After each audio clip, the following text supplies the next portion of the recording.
सारे तीर्थ बार बार, गंगा सागर एक बार, ऐसा क्यों कहा गया है? गंगा सागर एक प्रसिद्ध तीर्थ स्थान है, जिसका पौराणिक काल से बहुत महत्व है। गंगा सागर वो स्थान है जहां गंगा नदी बंगाल की खाड़ी में समुद्र से मिलती है। कहा जाता है कि सभी तीर्थ की यात्रा का फल तब तक नहीं मिलता जब तक आप गंगा सागर नहीं जाते। मकर संक्रांति के दिन गंगा सागर में स्नान दान का सर्वाधिक महत्व बताया गया है। सारे तीर्थ बार बार गंगा सागर एक बार, इस कहावत के पीछे दो कारण बताए जाते हैं। पहला कारण, गंगा सागर को महातीर्थ कहा गया है, क्योंकि माना गया है कि सारे तीर्थों का फल गंगा सागर आने से मिल जाता है। ये वो स्थान है जहां पर गंगा नदी के स्पर्श से राजा सगर के 60,000 पुत्रों को मुक्ति मिली थी। इसलिए कई श्रद्धालु लोग यहाँ आकर अपने पितरों का श्राद्ध तर्पण व पिंड दान करते हैं और पूर्वजों की मुक्ति की कामना करते हैं।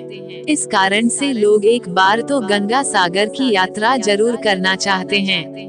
इसलिए कहा गया है सारे तीर्थ बार बार गंगा सागर एक बार। पुराणों में भी गंगा सागर में दान और स्नान को धार्मिक और आध्यात्मिक दृष्टि से काफी महत्वपूर्ण बताया गया है। दूसरा कारण, कोलकाता से गंगा सागर जाने के लिए पहले 86 किलोमीटर दूर काकद्वीप जाना होता है, जहां पर हॉवुड पॉइंट से 3.5 किलोमीटर स्टीमर नाव के जरिए सगर द्वीप पहुंचते हैं। इसके बाद सगर द्वीप पर 32 किलोमीटर यात्रा करने के बाद गंगा सागर तीर्थ आता है। पुराने समय में ये यात्रा काफी दुष्कर और कठिन थी। कई दिनों की यात्रा करने के बाद लोग गंगा सागर पहुंच पाते थे। इसीलिए लोग दोबारा जाने की सोचते भी नहीं थे। इसलिए लोग कहने लगे सारे तीर्थ बार बार गंगा सागर एक बार। गंगा सागर की कहानी क्या है? रामायण की एक कथा के अनुसार अयोध्या के राजा सगर अश्वमेध यज्ञ कर रहे थे। उनके प्रताप से डरकर देवताओं के राजा इंद्र ने उनके यज्ञ का घोड़ा चुरा लिया और कपिल मुनि के आश्रम में जाकर बांध दिया। राजा सगर की दो रानियां थी, केशिनी और सुमति। केशिनी का एक पुत्र था जिसका नाम असमंजस था। सुमति के 60,000 पुत्र पैदा हुए थे। असमंजस बहुत उद्दंड था और प्रजा के लोगों को बहुत कष्ट देता था। इसलिए राजा सगर ने उसे अयोध्या राज्य से निकाल दिया। अश्वमेध यज्ञ का घोड़ा चोरी हो जाने से राजा सगर बहुत चिंतित हुए, क्योंकि यज्ञ पूरा होने के लिए घोड़ा मिलना जरूरी था। राजा सगर ने अपने 60,000 पुत्रों को घोड़ा खोजने के लिए भेजा। घोड़ा खोजते हुए राजा सगर के वे सभी पुत्र कपिल मुनि के आश्रम में पहुंच गए और घोड़े को वहां बंधा देखकर उन्होंने कपिल मुनि को चोर समझा। कपिल मुनि भगवान विष्णु का अंश अवतार थे, जिन्होंने कर्दम ऋषि के पुत्र के रूप में जन्म लिया था।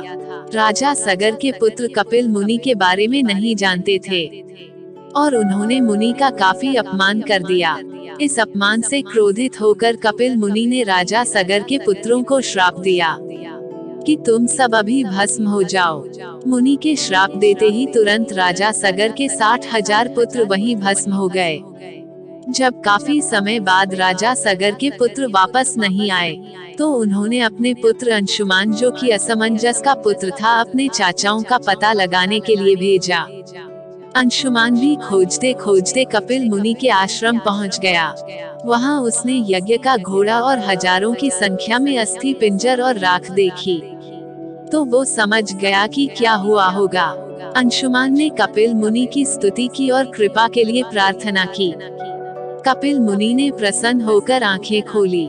उन्होंने अंशुमान को अश्वमेध यज्ञ का घोड़ा ले जाने दिया और बताया कि अगर राजा सगर का कोई वंशज उस स्थान पर गंगा जी को ले आए तो उसके चाचाओं को मोक्ष मिल जाएगा। अंशुमान घोड़ा लेकर अयोध्या वापस आ गया और राजा सगर ने यज्ञ पूरा किया। राजा सागर ने अगले 30,000 वर्षों तक राज्य किया। फिर वे अंशुमान को राज्य सौंपकर स्वर्ग सिधार गए। अंशुमान ने गंगा जी को पृथ्वी पर लाने का बहुत प्रयास किया, लेकिन वो अपने जीवन में सफल नहीं हो पाया। अंशुमान के पुत्र दिलीप ने भी काफी तप किया, लेकिन वो भी गंगा को लाने में असफल रहे। राजा दिलीप के बाद उनके पुत्र भागीरथ अपने अथक प्रयास और घोर तप से गंगा को पृथ्वी पर लाने में सफल हुए। गंगा सागर कैसे जाएं? गंगा जी ने आश्वासन दिया कि मैं पृथ्वी पर जरूर जाऊंगी, परंतु जिस समय मैं स्वर्ग लोक से पृथ्वी पर आऊंगी, उस समय मेरे प्रवाह को रोकने के लिए कोई उपस्थित होना चाहिए। इसके लिए भागीरथ ने भगवान शिव को तप करके प्रसन्न किया। भगवान शिव ने स्वर्ग से आती हुई गंगा को अपने जटाओं में धारण कर लिया और वहां से गंगा 7 धाराओं में धरती पर उतरी। पहली 3 धाराएं हलादिनी, पावनी और नीलानी पूर्व की दिशा में बह चली और 3 धाराएं सुचिक्षु, सीता और सिंधु पश्चिम की ओर प्रवाह की। 7वां प्रवाह भागीरथ के बताए रास्ते पर बढ़ चला और आगे आगे भागीरथ रथ में चलते चले गए। चलते चलते भागीरथ उस स्थान पर पहुँचे जहाँ उनके प्रपितामह भस्म हो गए थे। माँ गंगा उनके अवशेषों के ऊपर से बहते हुई राजा सगर के 60,000 पुत्रों का उद्धार करते हुए जाकर सागर में मिल गई। राजा भागीरथ ने गंगा जी को पृथ्वी पर लाया, इसीलिए गंगा का एक नाम भागीरथी भी है। गंगा सागर का मेला, जिस स्थान पर राजा सगर के पुत्रों को मुक्ति मिली, गंगा सागर वही स्थान है। यहाँ पर कपिल मुनि का मंदिर है जहाँ लोग दर्शन के लिए जाते हैं।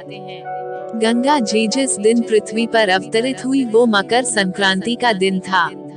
संक्रांति के दिन गंगा सागर में स्नान का बहुत महत्व है, इसलिए हर साल मकर संक्रांति के दिन गंगा सागर में विशाल मेला लगता है, जहां लाखों लोग स्नान और दान के लिए आते हैं। गंगा सागर का मेला 5 दिन तक चलता है। इस दौरान तीर्थ यात्रा लोग मुंडन, श्राद्ध, पिंडदान और समुद्र में पितरों को जल अर्पित करते हैं। गंगा सागर में कपिल मुनि का प्राचीन मंदिर था जो कि समुद्र में समा गया। 1973 में यहाँ कपिल मुनि का नया मंदिर बना, जहाँ श्रद्धालु और तीर्थयात्री दर्शन के लिए जाते हैं। गंगा सागर गंगा नदी का एक छोटा सा डेल्टा द्वीप है, जिसकी आबादी करीब 2 लाख और क्षेत्रफल 282 वर्ग किलोमीटर है। सगर द्वीप के एक ओर बंगाल की खाड़ी और दूसरी ओर बांग्लादेश है। इस सुंदर द्वीप के ज्यादातर क्षेत्र में घने जंगल हैं। कपिल मुनि के मंदिर व आश्रम के अलावा यहाँ महादेव मंदिर, शिव शक्ति महानिर्वाण आश्रम, भारत सेवाश्रम संघ का मंदिर, धर्मशालाएं भी हैं। दोस्तों, आपको ये जानकारी एवं कथा कैसी लगी कमेंट करके जरूर बताइएगा। वीडियो को लाइक करिएगा और दोस्तों एवं फैमिली मेंबर्स के साथ शेयर करके चैनल को सब्सक्राइब कर लीजिएगा। धन्यवाद। आपका दिन शुभ हो।